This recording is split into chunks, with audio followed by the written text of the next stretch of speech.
Securities markets. Stocks and bonds are securities, and a market in which they're sold is called the securities market.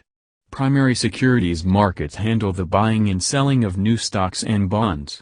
Bringing a new security to market requires approval from a provincial securities commission and the services of an investment banker. The secondary securities market handles the purchase and sale of existing stocks and bonds. Investment banking. Investment bankers provide specialized services when new securities are issued. They advise companies on the timing and financial terms for a new issue, bear some of the risk of issuing new securities, and create a distribution network that moves new securities through groups of other banks and brokers and into the hands of individual investors. Stock exchanges.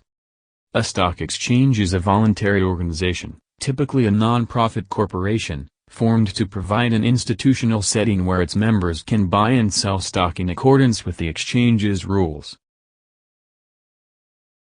A stockbroker receives buy and sell orders from those who are not members of the exchange and executes the orders. Online trading is increasing in popularity. Canadian stock exchanges. The Toronto Stock Exchange is the largest in Canada. Foreign stock exchanges. Many countries have stock exchanges. The New York and American stock exchanges are the most prominent of the U.S. stock exchanges. London is the single largest exchange, and foreign exchanges have become increasingly important to investors wishing to diversify, but some of them are very risky and volatile. The over-the-counter (OTC) market. Securities not listed on any exchanges are traded in this complex of investment dealers. NASDAQ. The National Association of Securities Dealers Automated Quotation is the world's first electronic stock market. Buying and selling securities. When buying and selling stocks, bonds, and other financial instruments, financial managers and individuals need to gather information about possible investments and match them to their investment objectives. Bond quotations. Bond prices change daily, forming the coupon rate. The relationships among market value, face value, and interest rates of bonds are discussed. Market indexes. These provide a useful summary of trends in a specific industry or the stock market as a whole. Bull and bear market trends are described. The Dow Jones Industrial Average is the most widely cited market index. It is the sum of market prices for 30 of the largest industrial firms listed on the NYSE. The S&P/TSX average is an index computed from 225 different large Canadian stocks.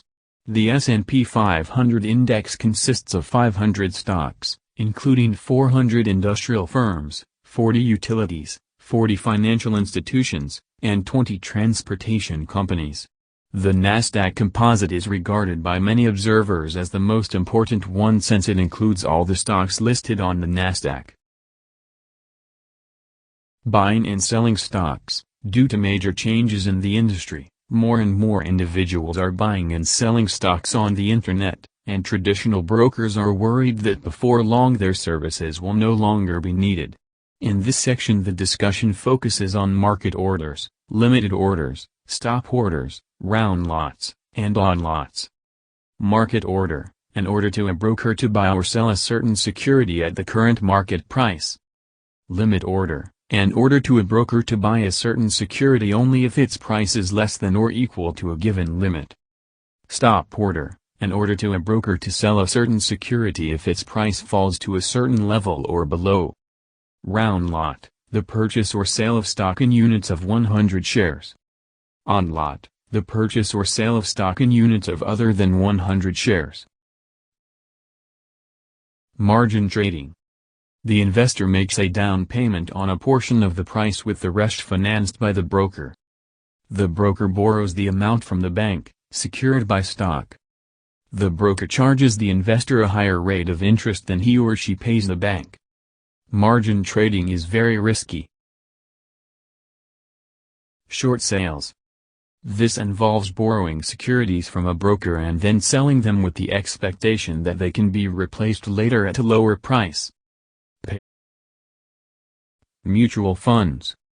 A mutual fund is a company that pools investments from many investors to purchase a portfolio of stocks, bonds and short-term securities.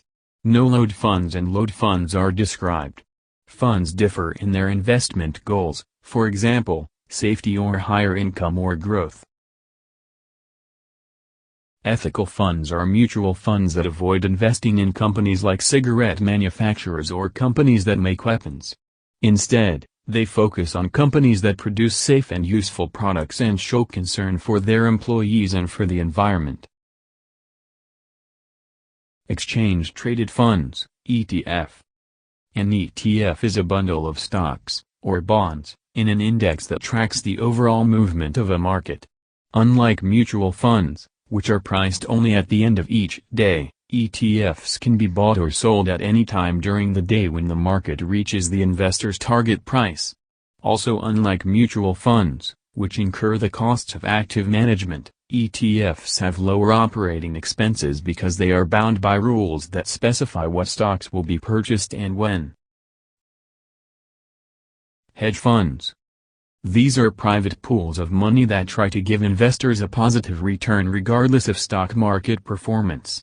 These funds often engage in risky practices like short selling and leveraging. Commodities. Buying and selling commodities as an investment is done on the commodities market through futures contracts. Futures trading is very risky. Buyers of futures contracts need not put up the full purchase amount, rather, they can post a smaller amount, the margin, that may be as little as 3% of the value of the contract. Stock options. A stock option is the right to buy or sell a stock. A call option gives its owner the right to buy a particular stock at a certain price, with that right lasting until a particular date. A put option gives its owner the right to sell a particular stock at a specified price, with that right lasting until a particular date. Canadian Securities Regulation. Canadian regulation is not federal, as in the U.S., but primarily through the provincial governments. There is currently serious discussion about forming a national securities regulator in Canada. Also, there is some self-regulation through the securities exchanges. Typical provincial regulations are described, for example blue sky laws, the filing of a prospectus. The Ontario Securities Act and Toronto Stock Exchange regulations are discussed. Financial management for small businesses. New businesses often have insufficient funds, don't plan cash flow requirements, don't use trade credit effectively, and underestimate the value of establishing bank credit as a source of funds. Establishing bank credit and trade credit. The often requires the firm to have a business plan. The business plan is an important document that tells potential lenders why money is needed and how it will be used. Venture capital.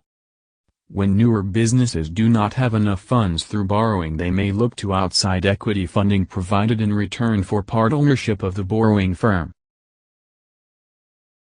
Risk management. Risk refers to uncertainty about future events. It is an important factor in every manager's job.